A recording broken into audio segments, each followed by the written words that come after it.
Hi everyone, Dr. Byrne here for another episode of Revive TV. This month we are going to focus on all things neck pain. That is, the causes, the conditions and the solutions. Today we're going to focus on the two major causes of all neck pain. As you could imagine, being chiropractors, we see a lot of people with neck pain or neck pain related symptoms. Some of those symptoms can be things like numbness and tingling down to the shoulders, arms and hands. Or it can be more specifically just the tension around the base of the neck, up and around the shoulder area, or right up here in the base of the neck where we sometimes feel like we get a headache associated with our neck pain.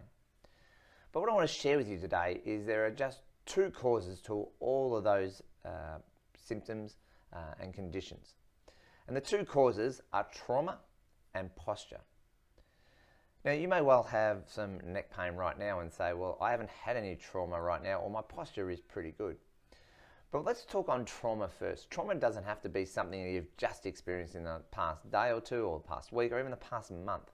These traumas can be anything you've had throughout your whole childhood, and there can be an accumulative effect. So you think about it as a child, how many times you bumped your head, whether you hit it against a wall, or when you're learning to ride a bike, you might have fallen off it. Falling off a swing.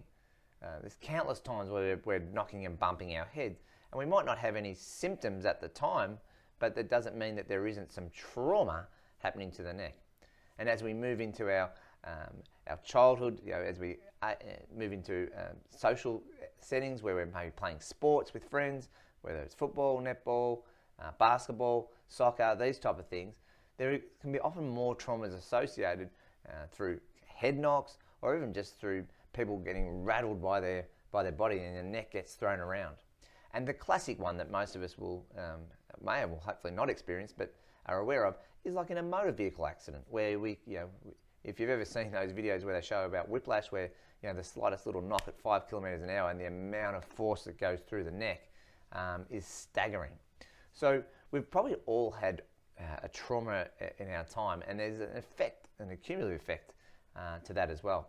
The second one is posture, and posture probably comes around, and I don't know if it's more prevalent now because we're have access to smart devices and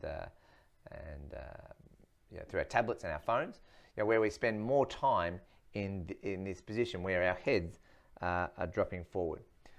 So when we go into this kind of forward head posture, and it's classic too if you're sitting at a desk all day. When we go into that posture, we're creating, the muscles and the tendons are now being stretched. The soft tissue of the spinal cord is being stretched, which it doesn't like, and then the position of the neck starts to come from this nice curved position. So in our necks have this nice C-shaped curve,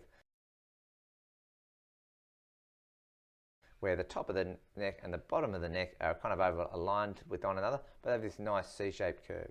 When we drop forward with our heads, it starts to straighten out and causing tissue damage and damage also to our spinal cord. So you think about this, if you're in this position for a long period of time, you're sitting down at the desk for 8 hours a day, or you're driving and then you go home on the train, or you're looking at your phone, or you think about how many times you've got your head down in this position. Over time, your body will take up that postural change. And while that's okay in the short term to be able to do things like look down, it's going to have a negative effect on your neck, the soft tissue structures, the bony structure, and also your spinal cord. So, all conditions will come from those things. They are the two causes of all our neck problems. So, what is the thing that we need to do? Well, the one thing that happens with both a trauma or a repeated trauma and from a posture that is held for a long time is that the spinal mechanics, the way the bones move in the neck, are altered. And ultimately, the more they're altered and the more that they're not moving as they intended, that is when degenerative changes can start to occur. And we know from research it only takes something like 2 weeks before there's some irreversible damage to the spinal column. Now, it's minute, but it's still there. So one of the things that we would suggest is you need to get your spinal mechanics assessed. So whether that's through your physiotherapist, your osteopath, a chiropractor like us, it needs to be assessed. So if you've got neck pain, you've definitely had trauma, or you've definitely got some postural changes, and you would need someone to help you work out how much and potentially what else you can do. Next week, we are going to give you 4 or 5 tips of the best exercises you can do at home to help start to alleviate those conditions. Thanks for joining me. I'll see you next week for another episode of Revive TV.